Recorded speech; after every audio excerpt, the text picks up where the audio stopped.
again, welcome back to another episode. I'm going to go back to this box set, Tsukamoto box set, for the two short films on it, which is Haze and Adventure of Dencho-Kozo. So these are both films that are about 45 minutes each. One was made before its professional debut, and one was made in the mid-2000s. So they're two different time periods. One's very amateurish looking and one's much more professional looking. So I'll start with the first one, The Adventure of Dencho-Kozo, which is you can tell it's the director of Tetsuo and Tetsuo 2 instantly. This is like taking that, adding colour, shooting video, and adding time travel and weird romantic things, but it still feels the same as vampires.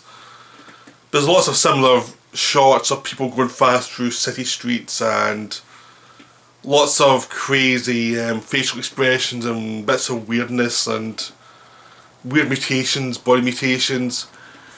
The thing about this one though is it takes place for a guy who has a pole on his back, and which makes him Dencho-Kozo, who's this prophesized leader who would save the world.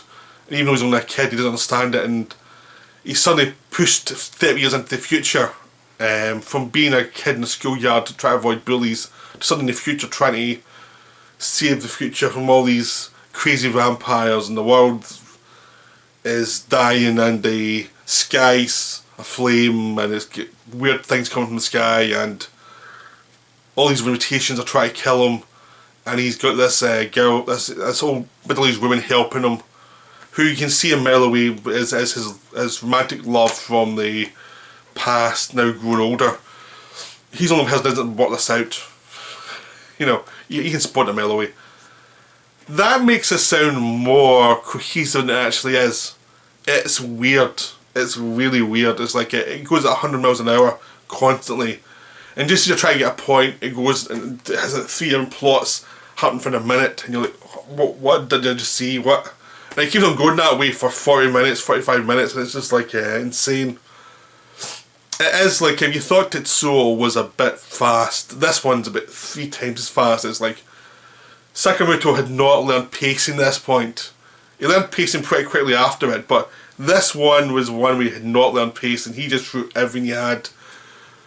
It was kind of like watching Terry Gilliam Monty Python insert done for 45 minutes, where it's like everything he wants to connect someone to happens. And it's like, why did that happen? I don't understand this. And I gave up trying to follow the plot. I followed the basic plot line, but I just enjoyed the visuals because there's all these just weird things happening. There's a vampire who impregnates this woman who's inside a machine, who seems to be pregnant, I think. Or someone's pregnant. I can't remember who's what. And she becomes a monster, but she was turned too quickly, and there's these other vampires with different reasons for being that are really weird, and I couldn't follow the main bits beyond the central plot. I just didn't try after a while. It was just like, I give up. They talk so fast and move so fast, you can't follow what they're doing. You just enjoy the visuals, which are stuff that would be repeated in Tetsuo, and repeated in black and white in a way which is much more moody and much more interesting. Seeing them in colour just feels like it's just fast Sam Raimi, Terry Gilliam influence, but it just seems really fast and really insane, but doesn't quite make sense, but it's still interesting to watch. But I don't really have that much to say about this film. It's just weird. It's highly recommend watching it and just going, okay, he made that. It's always in this collection because it's a fun little early film. It's not something you can really sell on its own. You have to sell it as part of a collection of other films by the director. It's just weird. It's wonderfully weird. But it's like, you can see a sound effects from other films in there. And you can see lots of influence with Terminator and stuff as well. The time travel and the machines and stuff. But it's just odd. Nothing quite hangs together in a normal way. It is a kind of film like, you can wish it was double the length just to see, or even like another 20 minutes and slow it down slightly and have a couple of scenes that make sense, you might have actually understand what's going on. Not sure it made it better or worse, it would have just been understandable. But it's charming, it's got a charm to it of a director trying everything in his head.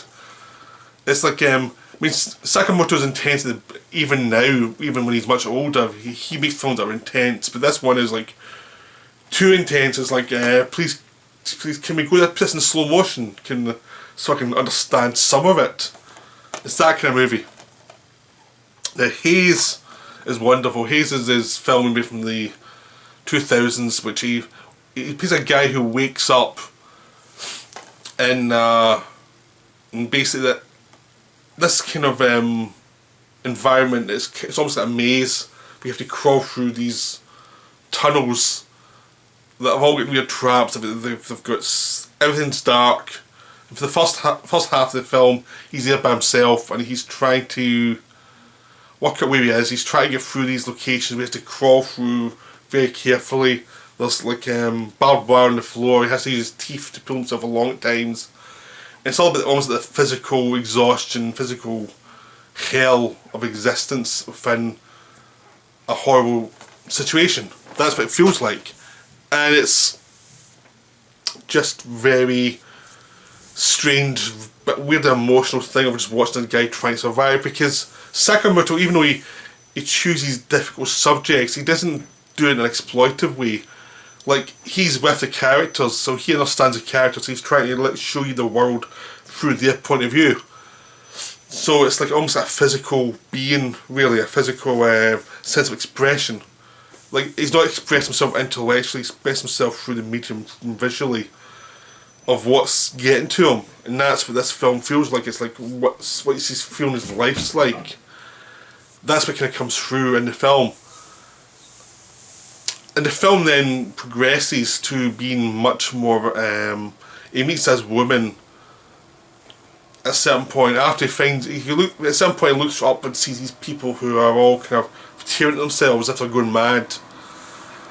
And then he finds this woman also trapped, and she can't remember where she's come from either. Neither can remember how they got there. It's just like, well, how did I get here? Is someone been sick doing this to us, or what's going on? And she's a thievy, because she's been crawling as well, she's a thievy. The way they come in is the way they get back out. Like, there's no other exit. They've been trying to find other ways. You have to go back to restart and pull yourself up, which means crawling through all these bodies. And there's also a river of gore and a river of body parts all over the place that they pull themselves through. And they have to talk each other into doing it, because they are both have tendency to almost fall to sleep, and which almost feels like if you fall asleep you'll die. There's that feeling to it. They don't really ever say that, but it's just this feeling like if you fall asleep, someone's going to come and get you and destroy you. It's almost like there's some monster in there. So it's like a minotaur in this maze, and they're trying to kill them all, but you have to get back out.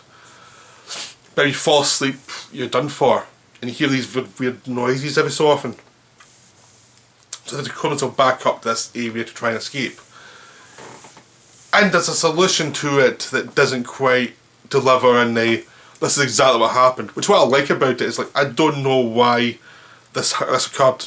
I literally don't have a clue. Was it madness? Was this just a metaphor for his mind? Or is the ending his dream of escape? Did he escape? Was he ever in the pit in the first place? You're never quite sure. Like, neither side, neither kind of reality feels like something solid. It just feels like a mystery.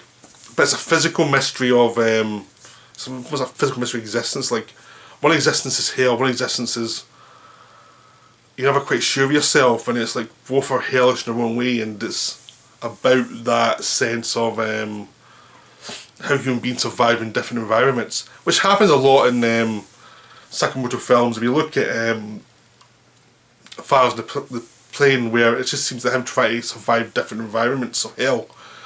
You know, in Kokomoto is about surviving an environment of mental illness. It's just survival, physical survival within an environment that isn't really looking out for you, and it's trying to express that in the film.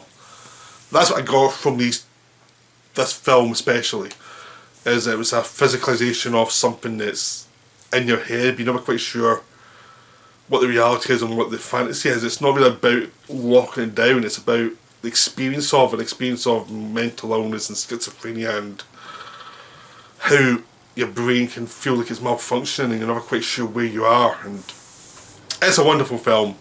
Highly recommend it. This and The Killing are both in that box set that are both like full on masterpieces. And the other one's a nice little extra as well. But Haze is wonderful. Just go see it. It's just great. Don't try and make sense of it. Just experience it.